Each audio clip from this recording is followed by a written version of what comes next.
シスター、お怪我はありませんか？はい、シスター。君は？はい、申し遅れました。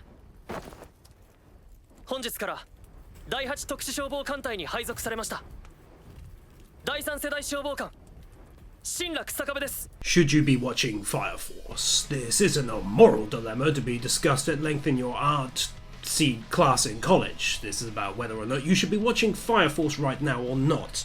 Well, as a fire enthusiast, I would say maybe. But as a fan of fine anime, I would have to say yes, and here's why. Fire Force is an anime currently airing its 24-episode season, and it follows the story of a group of firefighters attending fires with the intent to tackle people who quite literally burst into flaming creatures, seemingly devoid of intellect or reason. New to this crew is Shinra Kusakabe, nicknamed Devil for his unique non-My Hero Academia-related quirk in which he sadistically smiles whenever he's nervous, leading to various hilarious mix-ups and misunderstandings. Oh, and also he can create fire on his feet and fly around and stuff. The anime doesn't follow a tedious episode-by-episode solving a case kind of format, luckily, and instead focuses on a much wider plot opened early on in just episode 2. I won't pointlessly spoil the details, save to say it very much opens up the world to the viewer, and then the various cases they're attending are peppered throughout. The crew are well voiced, with the main character being a relative unknown right now, other than being the guy who screams all the time in Black Clover.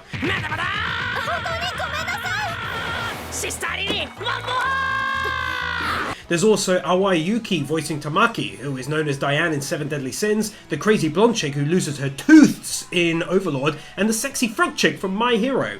There's also Arthur, the Night King Boyle, who is voiced by the one and only Subaru from ReZero, who quite frankly seems to just about be getting everywhere this season. And lastly, I can't forget about Benimaru, who is voiced by Mamoru Mayano, aka everyone's favourite voice actor who's been in literally every anime since the 1930s, and that's only a slight exaggeration, but I am of course talking about the world famous voice of Kirito-ki! Go f*** me some Asuna-chan senpai! The anime also boasts some really slick as hell animation right now. In just the first 4 episodes I came across a few genuinely wow moments that I was really impressed by, and it's got some nice tunes to boot so far. So a couple of negatives right now. The first is pretty minor, and that's that there's a real disparity between what the men wear to do their job and what the women wear to do the same job. Now I'm not some silly guy saying there shouldn't be Ichi, in fact I'm quite the opposite. I want lots more Ichi. Come on Japan, what are you playing at? Show me the money!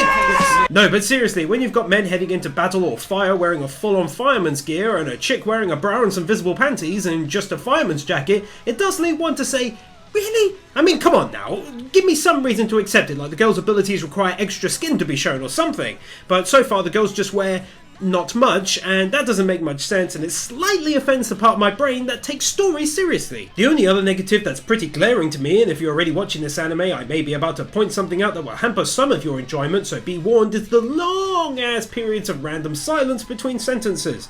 Like at this point in time I'm genuinely convinced that voice actors were told, look guys, we've got 24 minutes to fill each episode and we only managed to write a handful of lines, so do you think you could... 炎の恐怖と戦うヒーローなんですよね。そうだ。何？あんた何を？知りて。先ほどはありがとうございました。いえ。孫って、この子がなんてことしたか分かってるの？ Seriously, once you notice it, it will straight up ruin your life, so you're welcome! Other than this, the story is intriguing and original. World building has already begun very early on, which is nice to see in a 24-episode season. The animation quality is up there with some of the best. Characters are well voiced by a lot of talent in the industry right now, and I'm looking forward to seeing where the story is going to go from here with its glaringly obvious villains. Like if you saw them on the street corner as a cop, you'd just shoot. They may as well have villain tattooed on their foreheads, you know what I mean? Well, that's it for episode 2 of Should You Be Watching completed. Let me know if you'd like this done on any other currently airing anime. I planned to hit Vinland Saga. Is that something that would interest you? Let me know in the comments down below. Other than that, feel free to hit me up on my Twitter @TheHonestGamer, join our Discord server, links are down below as always, and if you like what I do and feel like supporting your boy for tons of rewards, check out my Patreon and consider pledging to help out, and as always, I'll see you next time. Nathan Bird, The Ortho, Josiah May, Bird Without a Word, Arias Alibari, PK Fan, Chef Kilo, Loritz, Chris Harris, Jonas Stahl, Manolo Saucedo Munoz, Manuel Mireles, Dark Lord Bloody Soul, Sentimento, Silva, Master Tank, Brendan Creer, Kyle Farmer, Theodore Quackens, Kaj Vorzelman, Jordan Samuels, Gabby Z. Humye, Crimson Shadows, Powers 994.